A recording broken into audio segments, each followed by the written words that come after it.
Boa noite. Tudo bem, gente? Como estão? Conseguem escutar bem? A imagem está boa? Eu já chamei o Marcelo e ele já está entrando. E meus queridos pais do Colégio Sursum Corda, os queridos professores que dividem comigo essa missão. Oi, Boa noite, Marcelo. Michele. Boa noite, tudo bem? Eu acho que eu vou Tudo ter que jóia? colocar o fone aqui. Marcelo, só um minutinho. Eu não te escuto se eu não colocar o fone.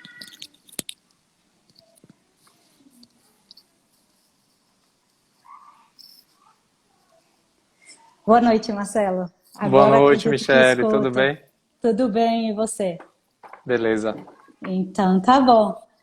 Então, vamos conversar aí um pouco sobre essa grande necessidade que nós temos hoje e este consumo excessivo de telas para as nossas crianças, né? Quero mais uma vez desejar uma boa noite para aqueles que estão entrando, que acompanham o trabalho do Colégio Sursum Corda, pais, professores, aqueles que têm o desejo de colocar os filhos aqui no colégio. Então, hoje nós vamos abrir também como que é o nosso pensamento em relação a isso, em relação às telas no desenvolvimento das crianças. Então, vamos dar início rezando. Em nome do Pai, do Filho e do Espírito Santo. Amém. Amém. Vinde, Espírito Santo, enchei os Enche os corações dos corações dos vossos vossos fiéis fiéis. e acendei neles o fogo do vosso amor. Enviai o vosso Espírito e tudo será criado, e renovareis a face da terra. Oremos, ó Deus que instruíste os corações dos vossos fiéis, com a luz do Espírito Santo, fazei que apreciemos retamente todas as coisas, segundo o mesmo Espírito, e gozemos sempre da sua consolação. Por Cristo, Senhor nosso. Amém. Amado Jesus, obrigado por mais um dia de vida. Enviai o vosso Espírito para que eu conheça o que devo conhecer, ame o que devo amar e realize a vossa vontade todos os dias de minha vida. Para a glória de Deus Pai. Amém. Em nome do Pai, do Filho e do Espírito Santo. Amém. Amém. Então, quero te apresentar, Marcelo, para todos, né? Porque você e tua família é muito querida para o Colégio Sursum Corda, né? Então, Marcelo é mestre e doutor em família na Sociedade Contemporânea pela Universidade Católica de Salvador. E o Marcelo, né, vou falar de um termo carinhoso, ele estuda sobre família e vive tão concretamente, né, o ser família aí com os 6 filhos que tem, casado com a Ariane, pais de alunos aqui do colégio. Então, para a gente é uma grande alegria, né? E uma grande providência de Deus vir de Salvador e chegar até o Colégio Sursum Corda, né? Então, Deus foi muito generoso conosco para nos fazer aí encontrar. Apresentei o Marcelo e não me apresentei. Então, não tenho esse costume de live, não tenho esse costume de formações aqui pelo Instagram do colégio, mas vou me apresentar a vocês. Meu nome é Michele, sou diretora do Colégio Sursum Corda, sou uma apaixonada pela educação, né? Desde os meus 17 anos, entro em sala de aula e ali observo as crianças e ali desejo entrar no coração da criança e permanece este desejo, né? Este entrar, esse descobrir como que a criança pensa, como que a criança desenvolve neste processo. Então, essa é a minha apresentação e vamos começar com o tema que nós trouxemos para a live, né? O consumo excessivo de telas para as crianças. E Marcelo, quando eu estava pensando e preparando para essa live, eu pensava a seguinte forma: nós precisamos ter os princípios do que é o homem, do que é a criança, para a gente saber se eu ligo televisão, se eu desligo televisão, se eu dou um tablet para o meu filho, se eu não dou um tablet. Então, a partir do momento que eu sei quem é este homem que está comigo, né? Quem é este filho que está comigo, eu quero saber como que ele desenvolve, como que é o processo dele de aprendizagem, né? Então, este processo, ele está dentro de uma natureza e tem um processo de aprendizagem que já vem com o homem. Esse desejo, né, pela criação, esse assombro que já está dentro do homem, né? Então, existe um motor que impulsiona a criança e ela é encantada pela criação, né? No livro Educar na Curiosidade, ela cita São Tomás de Aquino e ele fala, né, que este assombro, este desejo que tem no coração da criança é o desejo pelo conhecimento. E cita ali também Platão, né, que o assombro é o princípio da sabedoria. E por que eu começo a nossa live dessa forma? Porque a criança é encantada com o meio que ela vive. A criança é encantada pela criação. E aí vem o pensamento. De fato, a gente tem que estimular as nossas crianças de algo que vem de fora, né? Que são as telas, que são a hiperestimulação. Então, é dessa forma que eu desejo iniciar a live, Marcelo, porque senão vira somente uma regra, né? Eu desligo ou não a televisão para os meus filhos, né? Então, queria que você também falasse um pouco para a gente, né? Esse desligo ou não desligo a televisão para os meus filhos, os meios eletrônicos, mas quais são os riscos para essa criança no uso excessivo de eletrônicos? E coloca um ponto, Marcelo, que eu me lembrei, desculpa, que o que nós vamos falar não é um achismo, né? Então, não é a gente acha, a gente vê que é melhor. Não, é algo científico, é algo pesquisado, é algo que nós estudamos e ali o Marcelo vai contar um pouco deste estudo para saber como que está influenciando esse uso excessivo dos eletrônicos na vida das crianças. Muito bem, Marcelo, vou deixar você falar. Então, Michele, agradeço o convite, a oportunidade. Aproveito para parabenizar a iniciativa do colégio, né? O Colégio Sunsum Corda tem uma atenção, um cuidado muito grande com essa formação para as famílias, com essa interação com as famílias sobre educação, porque também tem muita consciência de que a escola tem uma função subsidiária, né, em relação à família, no que diz respeito à educação, né? Então, nós não podemos pensar um processo educativo longe dessa interação, né? E com esse protagonismo da família. Eu acho que refletir sobre esse tema hoje é uma oportunidade também por isso, né? Porque a gente pensar a educação das crianças para além dos muros da escola, né?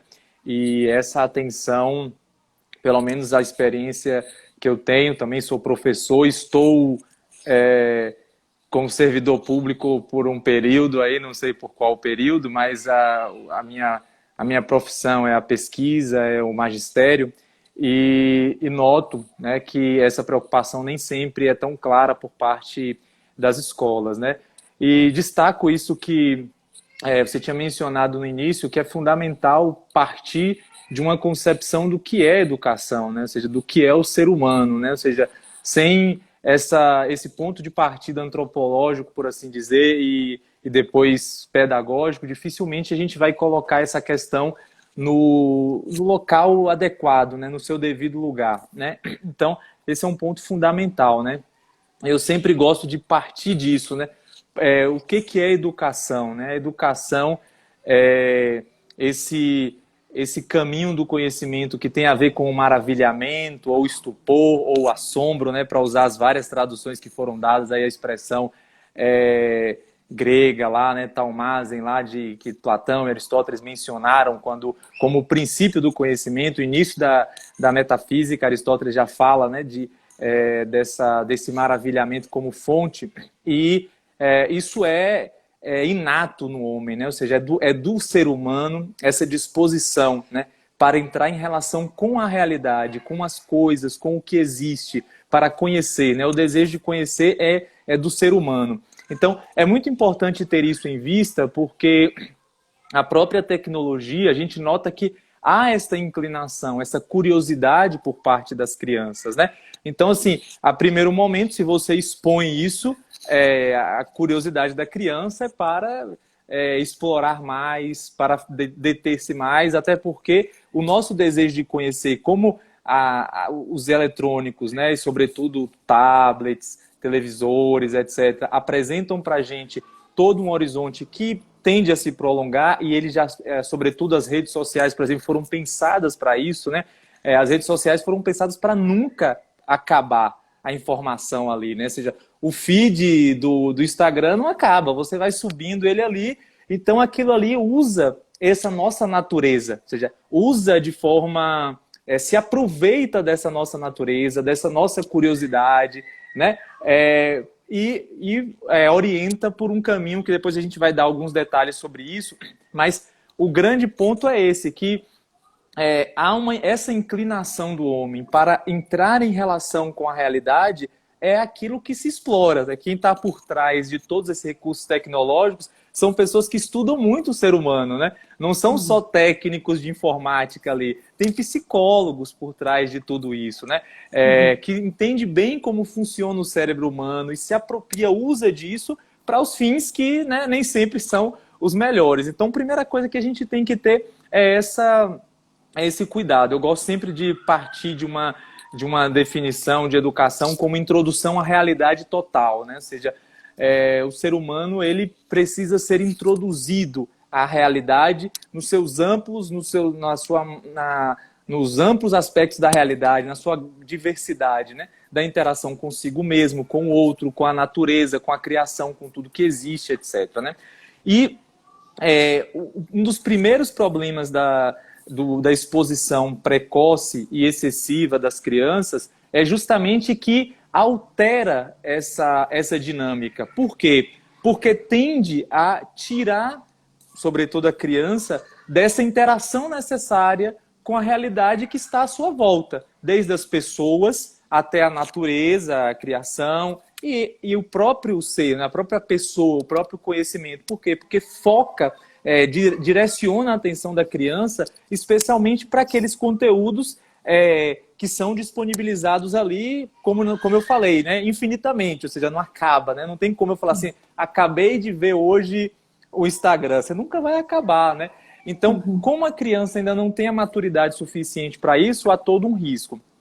Claro que, além disso, tem uma série de estudos, e a gente pode mencionar vários aqui, mas talvez a orientação mais, talvez uma mais consolidada, e talvez uma das mais conhecidas, seja a orientação da Sociedade Brasileira de Pediatria, né? Tem um grupo de trabalho de saúde na era digital. Eles publicaram a primeira versão, se não me engano, em 2013, de uma orientação sobre o tema, 2016, se não me engano.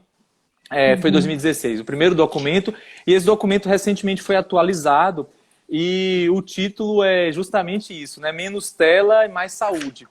E eles elencam lá uma série de interferências no desenvolvimento das crianças, porque tende a substituir o espaço que as tecnologias, as redes sociais, essas ferramentas digitais ocupam, geralmente substitui uma outra interação. Então, por exemplo, é comum, né, que crianças que são expostas por um longo período a tablets, televisores, etc., elas têm um tempo menor de interação direta e qualificada com os pais. E essa interação é fundamental, né? As várias pesquisas sobre o desenvolvimento cerebral, desenvolvimento mental das crianças, apontam a importância dessa interação para o desenvolvimento da criança, né? Então, acaba ocupando esse espaço, né? Então, tem um risco grande de dependência justamente porque são descarregados no cérebro das crianças e dos adultos também uma carga muito grande de hormônios que geram essa satisfação, e isso tende a fazer com que a pessoa retome com uma constância cada vez maior. Isso então tem um risco grande de dependência, né? Isso é amplamente evidenciado por uma série de pesquisas, porque você tende a depender, a necessitar um tempo sempre maior diante dessas mídias. Podemos até colocar, Marcelo, que é como o uso de uma droga, né? Sim. Essa droga me dá uma sensação boa, essa droga me dá prazer, e eu vou querendo aumentar o uso, né? A dose da droga. Então, sim, porque te produz satisfação. Uhum. Então produz uma satisfação, né? Libera em nós esse sentimento. As crianças não têm, né, um conhecimento suficiente, então a tendência é para que fique mais diante daquela exposição, né? Então, assim, tem questões de saúde mental, então tem a irritabilidade, ansiedade, a depressão. Então, tem uma relação direta desses fenômenos com a exposição precoce e excessiva. Tem os transtornos do sono, porque tem um impacto sobre o sono, sobretudo se essa exposição é próxima dos momentos em que a criança tende a dormir. Então, muitos pais assim têm um mau hábito de colocar os filhos para assistirem antes de dormir. Isso tem um impacto muito grande para o sono das crianças, então gera transtorno de sono, e o sono é um elemento fundamental para o desenvolvimento de qualquer ser humano, mas especialmente de uma criança. Uma série de processos acontecem, né? A gente não teria tempo para falar aqui, mas tem até um pesquisador que ele falava: bobo é quem acha que a gente, quando dorme, descansa, né? Tem uma intensa atividade cerebral que se desenvolve, né, para o desenvolvimento, sobretudo das crianças. O nosso corpo trabalha muito, né, enquanto a gente dorme, né? O corpo não descansa, né? Porque tem todo um trabalho e isso compromete o sono. Então tem essa questão. Tem os transtornos da alimentação também, né? Então tem uma série de evidências que mostram questões de sobrepeso, anorexia, bulimia, obesidade associada à tecnologia.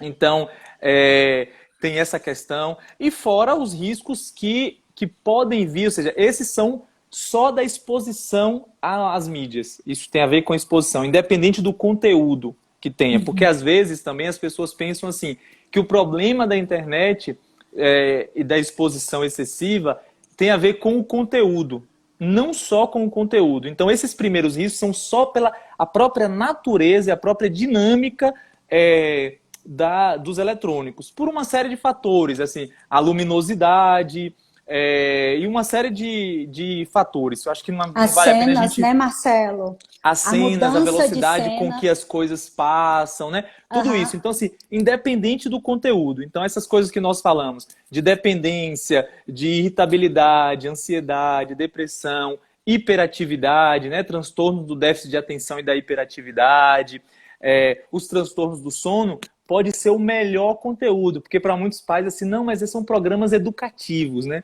Então, assim, pode ser educativo como for, né? Pode ser... falando aqui pode ser tudo lá sobre vida de santos, mas se você expõe excessivamente as crianças àquilo por meio das telas, isso gera esses prejuízos, né? Justamente por essa dinâmica. Agora, além disso, tem os problemas do conteúdo. Por quê? Porque o conteúdo, assim, eu sempre, às vezes nas interações que a gente fazia nas escolas lá, tratando desse tema, perguntava assim: quando que você acha que meu filho pode usar a internet sozinho, assim, por conta própria?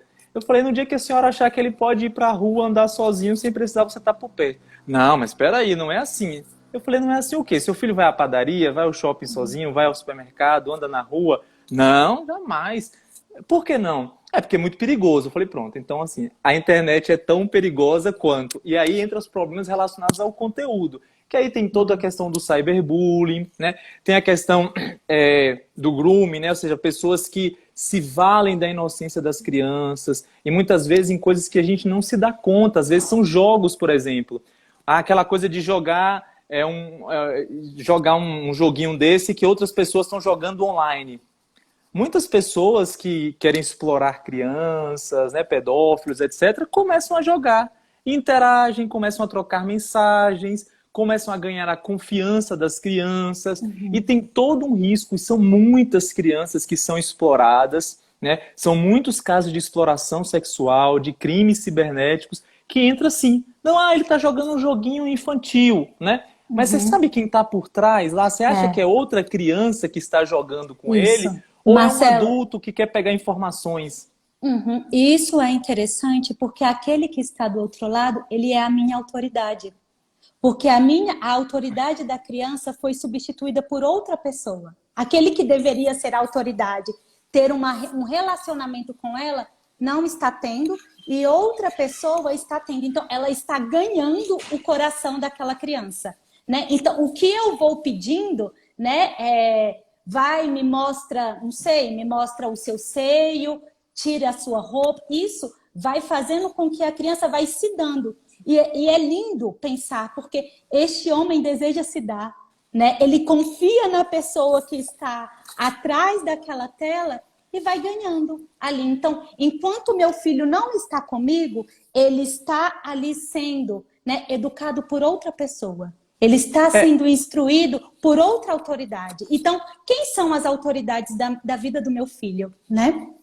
Não, e isso é interessante porque às vezes ele começa ali, as crianças começam, e às vezes é uma relação de troca que a criança nem se dá conta. Aquela pessoa te ajuda, por exemplo, a vencer uma fase, né? E é a dinâmica do coração do homem é essa, né? Para usar aqui, me lembrei aqui agora de uma das aulas de antropologia, né? Tem uma grande teoria da antropologia do Marcel Mauss, que é a teoria da dádiva, né? Do dar, do receber e do retribuir, que é a dinâmica que une as pessoas, né? Vi que o professor Tom está aqui, lembrando aí das nossas aulas aí de ciências sociais, Tom.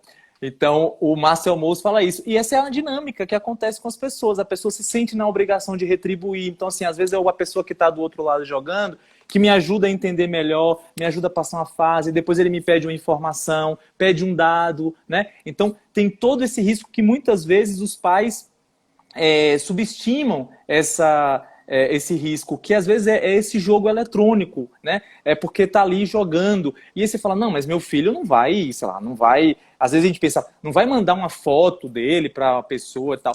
Não sabemos, né? Assim, é porque a criança não tem essa noção, né? Então, às vezes ele começa e as pessoas que estão ali para explorar, eles vão em doses homeopáticas, né?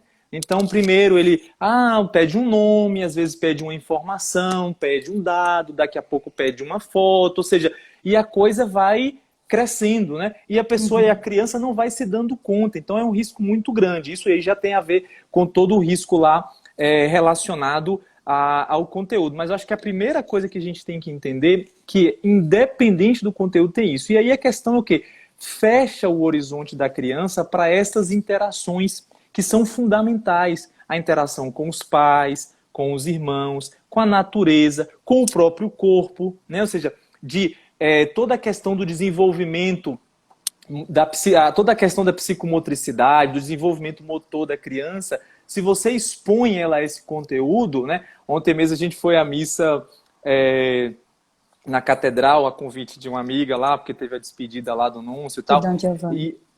E a gente, participando da missa, na fila da frente, tinha uma mãe com 2 filhos, né? Uma filha e um filho. O menino com um celular, vendo um desenho. Ele passou a missa toda assim... se a pessoa não visse o celular, pensaria que era até um monge ali, tão compenetrado que estava, né?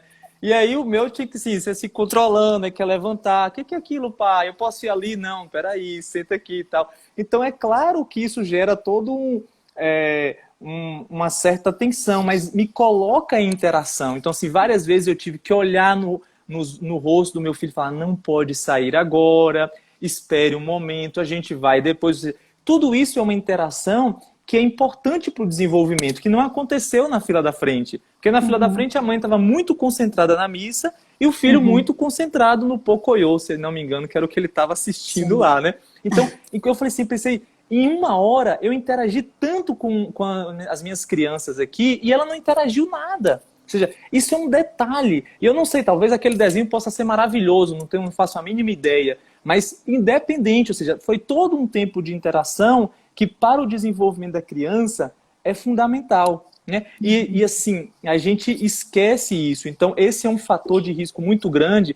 Essa própria publicação da Sociedade Brasileira de Pediatria, eles têm um quadro lá, nesse documento, que são os fatores de risco e fatores de proteção no contexto familiar de crianças e adolescentes na era digital. E eles falam, qual é um fator de proteção? É o diálogo e respeito. Ou seja, quanto mais diálogo, quanto mais regras claras de convivência tem, quanto mais modelos referenciais e saudáveis de identificação existem, mais a criança está protegida de todos esses riscos que nós falamos, do vício, etc. Mas quando você submete a criança precocemente, você perde isso. Porque diminui o tempo de diálogo, né? Diminui o espaço, porque você tem uma capacidade cada vez menor de estabelecer as regras. Esses modelos referenciais se perdem, deixa de ser você e passa a ser o desenho, a pessoa com quem ele está interagindo. A criança olha menos para o adulto, demanda menos do adulto, né? Então, essa é uma coisa difícil, é exigente, né, a nossa tarefa. Eu fico vendo aqui as meninas o tempo todo demandando, né? Ontem a gente ficou o dia inteiro juntos, eu cheguei agora e falei, não, agora vocês vão deitar, papai chegou agora, eu tenho uma live. Ah, mas você nem ficou um tempo com a gente e tal. Eu falei, poxa, a gente ficou...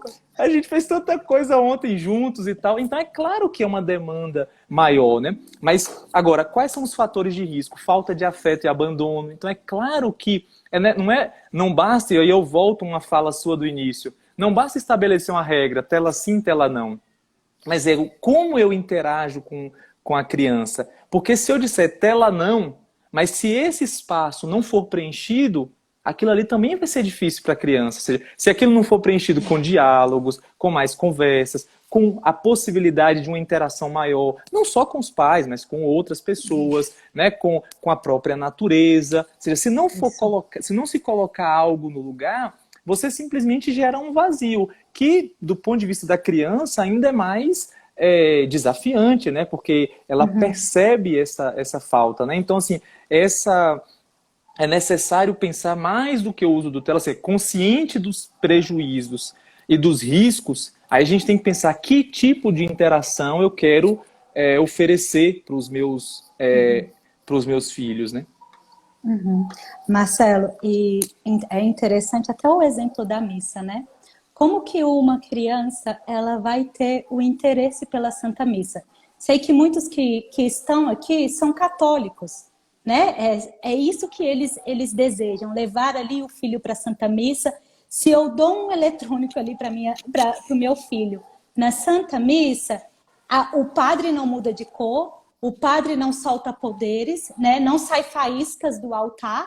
Então, a natureza ela não segue no mesmo ritmo que um eletrônico, que uma televisão, né? Também não conheço o Pocoyo, mas aquilo, a natureza não é dessa forma. Então, é tirar a criança da realidade, né? Então, aqui no colégio, eu falo muito com os professores. O que tem que encantar é o mestre, e nada mais, né? Aqui não é nenhuma Disney, não tem fogos de artifícios, não tem coisas grudadas. Por quê? Porque é essa relação com o mestre que gera conhecimento. Então, é o que a gente colocou no início, né? Quanto mais eu assisto, mais eu desejo assistir, mais eu quero brilhos, né? E a realidade não é dessa forma.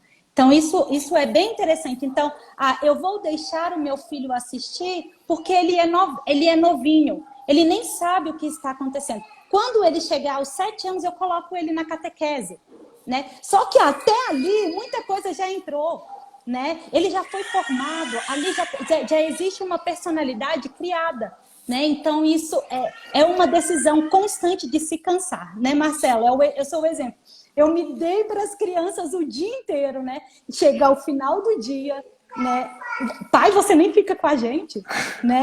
Então, e é riquíssimo isso, Marcelo, porque é essa nossa relação com o próprio Deus, né?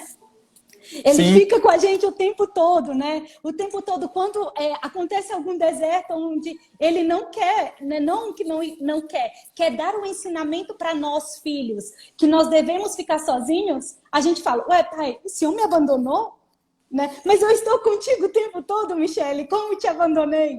Né? Então, isso é riquíssimo, porque é o próprio Deus que nos educa e que nos leva a educar os nossos filhos com paciência, né? Mostrando, eu fiquei contigo, né? Eu fiquei contigo, Maria Elisa, Helena, eu fiquei contigo, Bento, e olhar isso, né? Então, isso é riquíssimo, porque a educação é a pedagogia da igreja. Né? O pai que está com os filhos, que se dá aos filhos e acontece essa relação, porque Jesus, né, o Senhor, se relaciona conosco na realidade.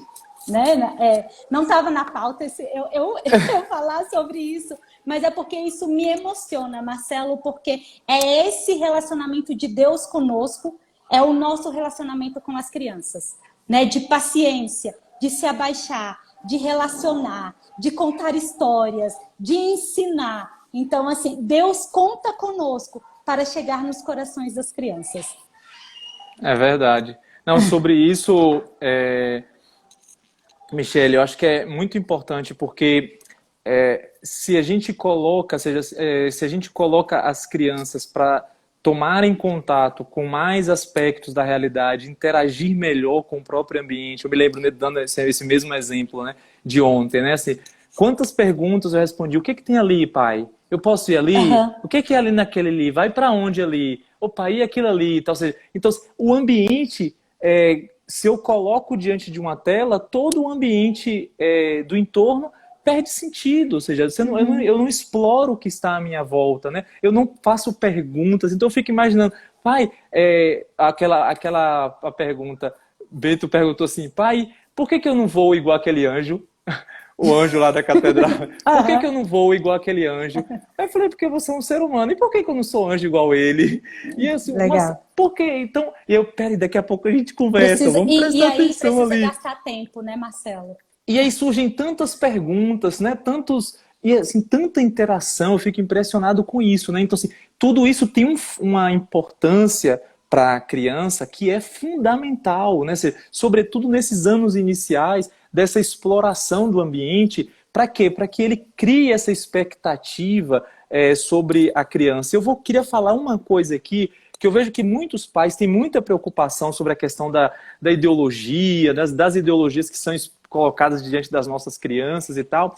E eu me lembro de uma coisa, assim, eu ouvi isso, para mim marcou muito, eu nunca tinha entendido isso, mas um dia eu ouvi um amigo, né, um pai espiritual meu, o Giancarlo Petrini, o Dom Giancarlo, uma mãe falando sobre isso, ele falou, o que que eu faço? Porque a escola expõe tudo isso. E ele deu uma resposta assim que para mim eu nunca tinha me dado conta. Ele falou assim, exponha o máximo possível seu filho às obras do Criador, porque ele vai acreditar mais naquilo que existe, não nas ideias, porque tudo isso aí que estão colocando para ele são ideias, mas existe uma realidade concreta, né? Então, assim, enquanto se apresenta para mim que, sei lá, que o gênero é uma construção social, né, para usar uma ideologia. Por outro lado, eu olho para a realidade e vejo que as estruturas não confirmam aquilo, né? Eu falei, isso é fundamental, porque, ou seja, é uma vacina também contra isso, porque senão as crianças crescem com uma ideia de que tudo é criado, né? De que as coisas são todas feitas por obras das nossas mãos, como nós Excelente, queremos. Né? Assim, excelente. nas redes sociais é assim, tudo a gente cria, tudo é obra das nossas mãos. Mas o fato é que, diante do que existe, aquilo que nós fazemos, podemos criar,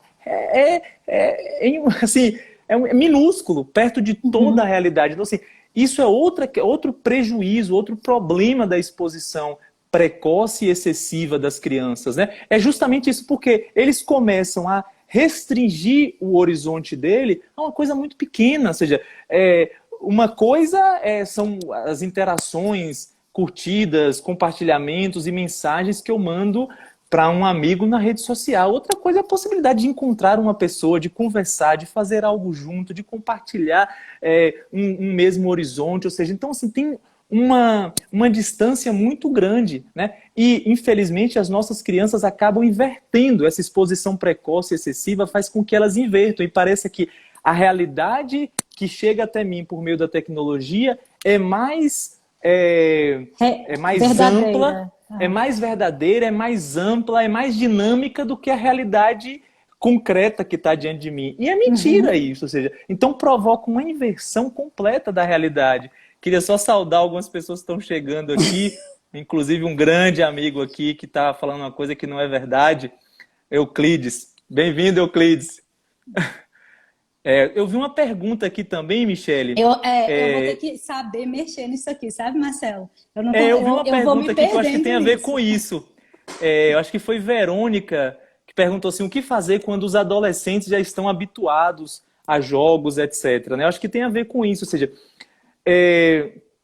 tem mais do que dizer assim, não, e é necessário que em alguns momentos tem que dizer não, tem que limitar o tempo, né? Estabelecer um tempo para isso, qual o tempo que fica nisso, mas é necessário também colocar à disposição outras realidades que sejam também interessantes, ou seja, outras atividades que possam despertar também a atenção, né? Então, assim, tô lá muito habituado com o jogo eletrônico, talvez propor um jogo não eletrônico, interessante, divertido, possa mobilizar também, né? Então é interessante também isso. Agora, é claro que, eventualmente, tem que estabelecer um limite. Olha, vamos limitar o tempo disso, 1 hora para isso. Que outra coisa também, eu não acho que vale a pena cortar e, assim, tem algumas regras, né? Como a gente, né? Sobre questão de tela, a recomendação é que até 2 anos, 0 tela, né? De 2 anos até 5, 1 hora, supervisionado, acompanhado pelos pais, etc. Entendendo um pouco, procurando colocar conteúdos interessantes. E uma coisa que eu gosto de fazer também é usar essas tecnologias para colocá-las diante de realidades também. Para ver um lugar, então assim, ver um vídeo de um lugar bonito, de um museu, ou ver como acontece uma coisa. Eu me lembro, uma vez chamou muito a atenção das meninas vendo como nasce um bezerro, né? Então, uma vaca lá dando a luz, ficaram meio assustados. Falei assim, é assim que ele nasce e tal. Então, assim, é um vídeo no YouTube. Então, assim, eu estou usando uma rede social. Uma ópera, né, Marcelo? Então, assim, eu estou usando a rede social, mas eu estou entrando mais na realidade, não fugindo da realidade. Ou seja, eu estou conhecendo mais como funcionam as coisas, né? Então, acho que essa dinâmica também ajuda muito, e para os adolescentes também. Agora, sobretudo para os adolescentes, eu acho que a limitar o tempo e oferecer outras oportunidades que sejam também agradáveis, que também envolvam desafio, porque também é isso, né? Muitas vezes o que atrai nos jogos é o desafio, né? Então, se a realidade à minha volta também não tem esse quê de desafiante, às vezes ela se torna menos interessante, de fato. Sim, porque a própria tela deixa o passivo, né? Então, dificulta um sacrifício. Né? Dificulta eu fazer aquilo que eu não quero, porque ali eu estou sentindo somente um prazer e estou recebendo. Mas dessa pergunta também, né, Marcelo, a própria ter uma senha. Então, assim, saber em que site que está indo, colocar uma senha ali para controlar isso. O que eu vejo também uma certa importância, ter amizades com famílias que desejam o mesmo que você. Né? Então, aqui na escola é muito normal falar que não assiste televisão. Não tem, né? Ninguém aqui tem celular. Ninguém aqui tem tablet. Então, assim, todo mundo está desejando a mesma coisa. Então, eu vou para casa de alguém, vou levar meu filho na casa de um amigo, ele vive a mesma realidade do que eu. Então, ter amizades que desejam o mesmo que você é importante. Né, para que a criança também veja que isso é normal, né? Porque muitas vezes parece que o normal é ter um celular, que o normal é ficar brincando de um tablet, né? E não é normal ali as outras coisas. E é ruim isso, porque vai gerando tanto essa consciência na gente que a gente vai achando que é normal o que é anormal, né? Marcelo, vou lhe fazer outra pergunta. Você colocou que existe, então, esse tempo estipulado, né, de 0 a 2 anos, não tem, né, nenhum meio eletrônico. E para as outras idades? Né? O que aconselham? O que a pediatria aconselha? Então, o consenso maior é que 0 a 2 anos é zero tela, né? Isso aí está bem consensual e é fácil até de encontrar em outros estudos e outras publicações de outros países também, né? Agora, a partir daí, aí tem algumas variações, né? Então, por exemplo, alguns estudos falam de 2 a 5 anos, 1 hora. E sempre chamando atenção para a necessidade do acompanhamento de um adulto, né? Justamente para prevenir esses riscos, né? Porque numa idade como essa, a criança ser exposta a cenas de violência, a cenas, né, de pornografia, etc., tem um impacto e gera prejuízos muito grandes para a criança. Então é muito importante que exista esse acompanhamento. A partir daí, alguns falam até 2 horas por dia. E mais uma vez, sempre a dinâmica do acompanhamento. Isso vai até a adolescência inteira, né? Então, os adolescentes os pais precisam acompanhar. E hoje tem ferramentas para isso, né? Então, assim, você tem uma série de ferramentas que você pode usar. Por exemplo, se você usa uma conta do YouTube, por exemplo, você pode ver o histórico e você coloca para o seu filho, assim, cadastrar a sua própria conta. E aí você tem um histórico de todos os vídeos que foram vistos, né? E aí tem algumas recomendações do tipo limitar a interação nas redes sociais para somente amigos, né? Para saber que eu só vou ver o que o adolescente, no caso, se for o caso dos pais optarem pelo uso da rede social, para que eles só vejam o que foi publicado por pessoas que estão na lista de amigos e que também as suas publicações só sejam visualizadas pelos amigos e tal. Então tem algumas indicações de segurança. Mas, em geral, a recomendação é que não ultrapasse 2 horas, né, por dia. Ou seja, que o tempo de exposição não passe desse valor. É claro que o que a gente está experimentando agora, isso tem seus impactos, né? Muitas crianças estão sendo expostas a um tempo muito grande, muito longo, por conta de aulas virtuais, né? Então, isso também tem o seu impacto, né? Por mais que a gente pense, aula, mas isso também gera prejuízos para as crianças, e tem prejuízo, por exemplo, até essa questão do sono, isso tem impacto. Tanto que a gente, até na secretaria, a gente se posicionou, né, por meio de nota técnica, contrário ao uso dessas aulas virtuais para crianças da pré-escola ali de até 4 anos, né? Porque as pessoas acham que é tudo a mesma coisa. Não é verdade. Então, assim, você não pode pensar que você vai transpor essa interação. Então, nesse caso, por exemplo, o ideal é que conteúdos fossem veiculados para os pais para que eles propusessem às crianças e não uma apresentação direta às crianças. A mediação dos pais seria muito importante. Por isso é muito importante que assim, a gente espera até que essa situação passe logo, né? Porque tem gente que já está achando, não, mas está ótimo, assim, não. Ou você opta por fazer a educação dos seus filhos em casa, e eu acho que isso é plenamente legítimo, eu espero que esse direito seja dado às famílias o quanto antes, mas você não pode pensar que vai ter uma escola que entra na sua casa e fica ali 4, 5 horas numa tela, né? Isso tem uma série de prejuízos, e não é suficiente. Então, em termos de informação, é isso. O mais importante, além da limitação do tempo, é que exista o acompanhamento de um adulto, porque os riscos são muito grandes. É como eu falei, é como soltar os seus filhos na rua. Então, assim, quem mora aqui em Brasília, assim, deixar o seu filho com um tablet sozinho é soltá-lo lá no meio do plano piloto, no centro de Taguatinga, e ir embora. Quem é que faz isso? Ninguém faz. Né? Então, assim, por que a gente faz isso com a tecnologia? E os perigos são iguais ou maiores, porque muitas vezes são até potencializados ali. Né? Então, é fundamental que essa consciência os pais tenham, que eles precisam acompanhar. Isso vai nos filmes também, né? Assim, na hora do filme, saber o que os nossos filhos vão assistir, estar por perto, né? Para que, eventualmente, tá assistindo uma coisa a mediação do pai faz diferença. Se você não tem clareza de que não tem nenhum prejuízo, nenhum problema ali, né? Se você tem clareza, já conhece, alguém já te falou, não, é adequado, alguém que você confie no critério, né? Porque também tem isso.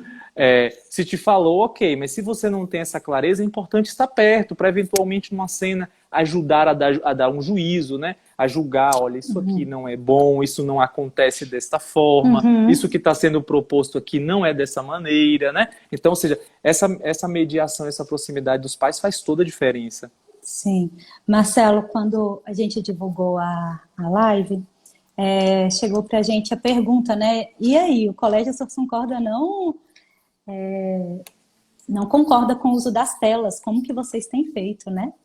Então, Regis aqui até colocou aqui embaixo, né? Tem sido um grande pesar ter que estar usando o meio online para dar as aulas durante esse período de suspensão das mesmas. É isso, né? Tem sido um grande pesar para nós. Mas aqui eu falo sobre a educação infantil. Eles têm aula aqui com ciclos de 15 a 20 minutos por disciplina. Então, eles têm 3 disciplinas por dia. Então, para quem tem essa, né, que fez para a gente essa pergunta, então, o pai divide essas aulas durante o dia, então ele assiste ali de 15 a 20 minutos, passa um tempo ali pela tarde, ele assiste mais 15 minutos e depois assiste mais 15 minutos.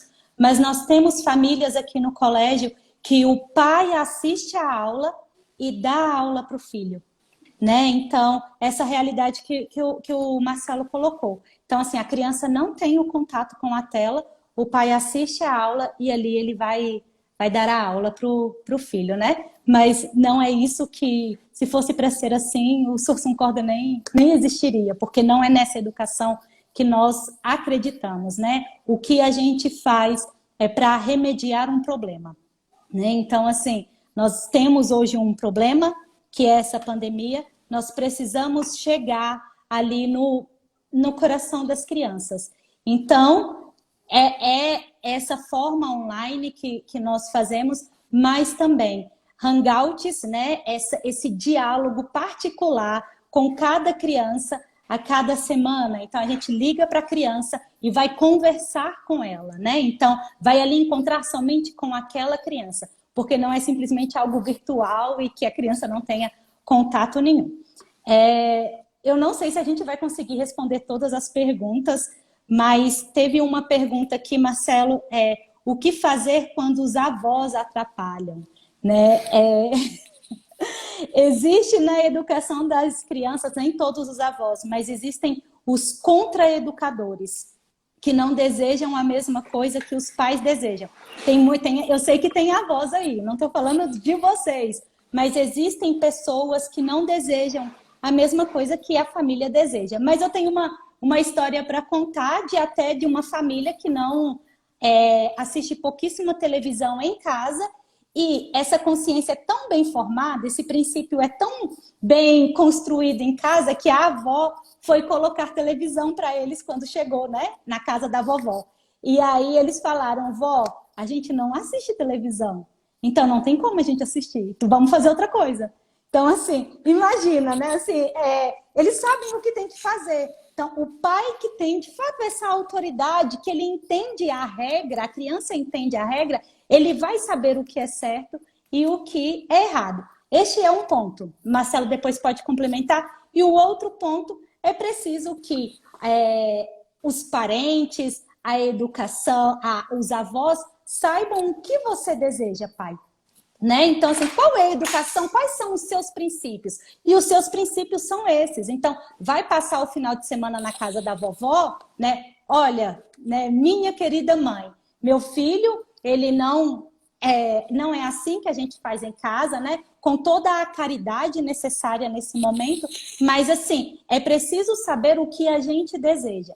E, tomando essa posição, a gente nada contra uma maré, né, Marcelo? Então, assim, uma coisa é querer ser igual a todo mundo, né? E o todo mundo é isso mesmo, né? É dar o tablet para ir à missa, é ir ao restaurante e a criança ficar ali com o celular. Então, é uma decisão que nós tomamos por se cansar, né? Nos desgastar mesmo por conta dos nossos filhos. Complete aí, Marcelo, o que Você pensa dessa situação. Eu não tenho filhos, né? Então, eu não tenho isso daí, eu vou levar na casa da vovó. Mas se você já viveu essa situação, conte pra gente. Olha, para mim isso é fundamental, assim, os protagonistas da educação dos filhos são os pais, né? Então, uma das coisas que eu acho fundamental na interação, seja com familiares, seja com as instituições educativas, e por isso me alegra tanto a oportunidade de ter minhas crianças no Sunsu Corda, né? Como alguns de vocês devem saber que elas antes não estavam na escola, né? Justamente por isso, porque o que eu queria era assim, um lugar onde o meu protagonismo não fosse retirado, né? Onde eu não tivesse que disputar um espaço. Isso vale também para a família, né? Ou seja, os pais têm a responsabilidade sobre os filhos, né? E isso é uma coisa muito séria, né? Isso é um direito, né? Tem até uma questão bem interessante na Suma Teológica, que São Tomás coloca assim, se poderia batizar os filhos dos pagãos, né? E aí o argumento é o quê? Olha, o batismo é fundamental para a salvação. Os pais não quiseram dar aquilo para a criança, mas aquilo é bom para a criança. Então a gente poderia batizar. E ele fala que não. Por quê? Porque aquelas crianças foram confiadas àqueles pais. E o melhor é que ela, naquele momento, não tenha o batismo até se tornar adulto e talvez poder, com a sua própria liberdade, escolher, do que você seja... olha a percepção que a igreja tem do valor do pai. Ou seja, nem aquilo que pra gente é o melhor. Ou seja, o que de melhor você pode oferecer a uma criança, talvez logo quando ela nasce, o batismo. Mas se um pai não quiser, a igreja, nem ninguém pode fazer Belíssimo. isso. E por quê? Porque é o desígnio de Deus, né? Ou seja, Deus quis que ele estivesse. Então, assim, os pais precisam reivindicar perante a família esse respeito, né? A função dos avós, mais uma vez, é subsidiária, né? Ou seja, ela tem que vir para apoiar, para reforçar, para subsidiar e não para introduzir um outro horizonte, uma outra perspectiva, um outro valor. Nesse sentido, é muito importante que os pais tenham plena consciência do seu dever, da sua responsabilidade, né? E procure os meios necessários para isso, né? Ou seja, para nessas escolhas fazer-se respeitar. Mas muitas vezes acontece que muitas famílias usam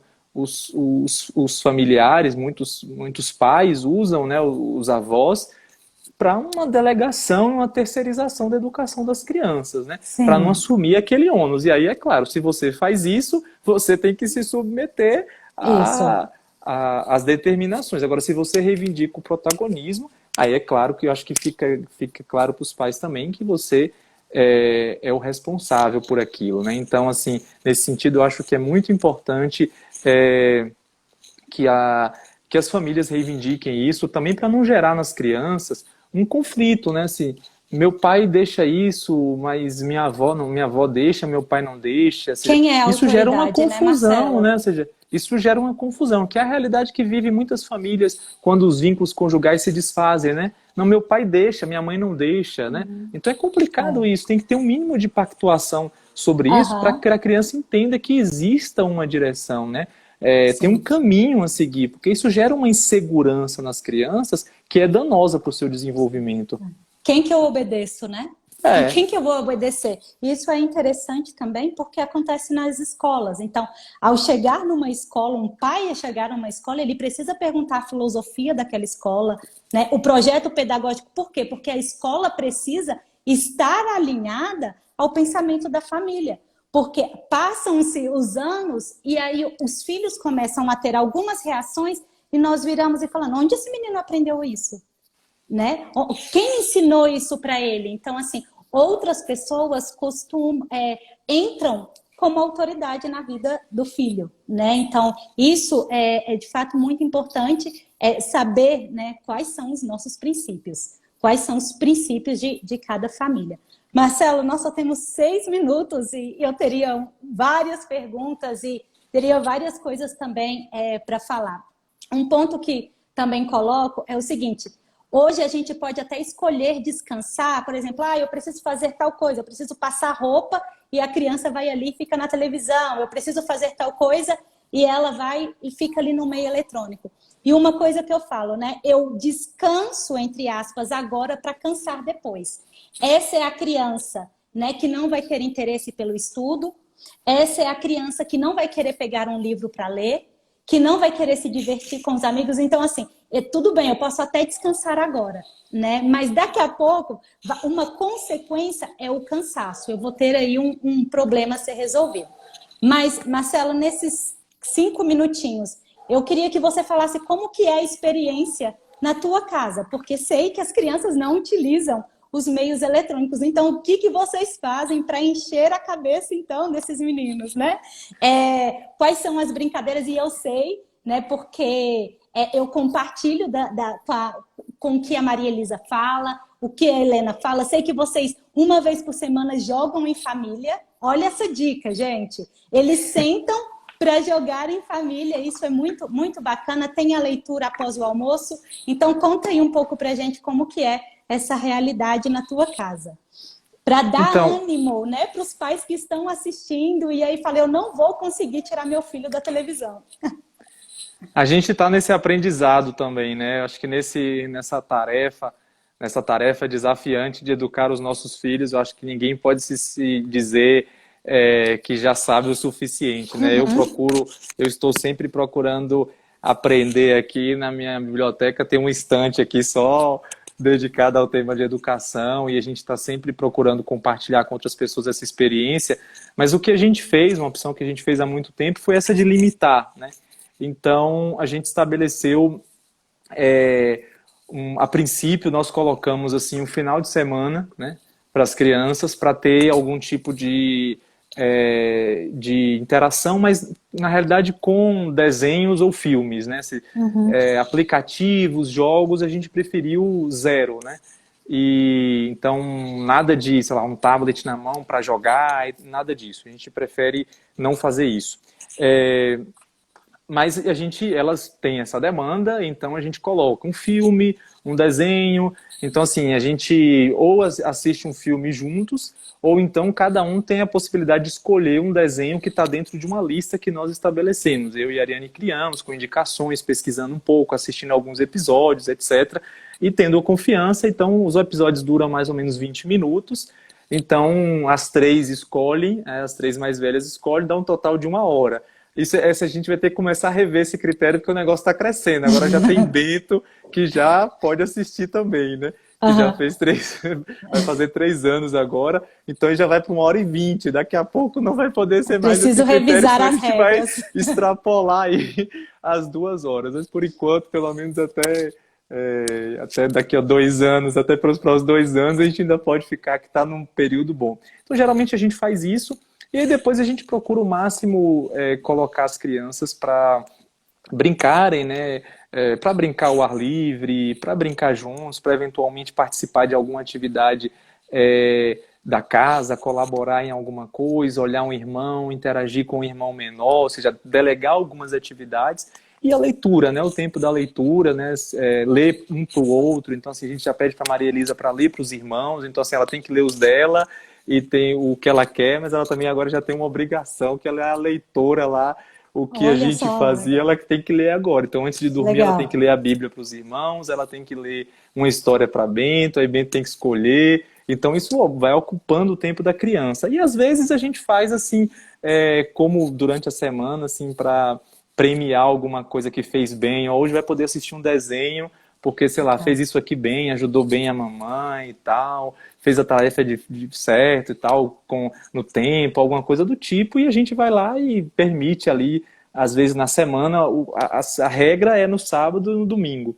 E às vezes um dia na semana, um desenho, uma coisa 20 minutos, meia hora mais ou menos, uma coisa assim, um episódio, como forma de premiar alguma coisa de bom que fez. Isso também eu acho que é uma coisa interessante para os pais, né? Olha, aqui é um prêmio, ou seja, é um prêmio que você precisa fazer alguma coisa para merecer isso. Faça bem a atividade e você assiste 20 minutos de desenho animado e tal. Eu acho que não tem problema se for uma coisa legal, e às vezes eu coloco, por exemplo, para eles assistirem coisas que eu assistia quando era pequeno, né? Então, Bento já assistiu episódios de Jiraya. Então, conto um pouco assim, o que eu fazia, também compartilho com eles, e a gente procura conversar muito e assim, aproveitar o tempo para jogar. Agora, por exemplo, que as meninas as mais velhas já escrevem e tal, bem. Legal. A gente já começa a brincar de adedonha. Ontem mesmo a gente brincou de adedonha aqui no papel e tal. A gente faz essas coisas, né? Excelente. E o tempo vai passando. Faltam 20 segundos, vai acabar, né? Marcelo, muito obrigada. Nós vamos abrir uma caixinha de perguntas nos stories para colocar que lives vocês querem, né? Quais outras formações vocês desejam receber do colégio? Marcelo, um grande abraço.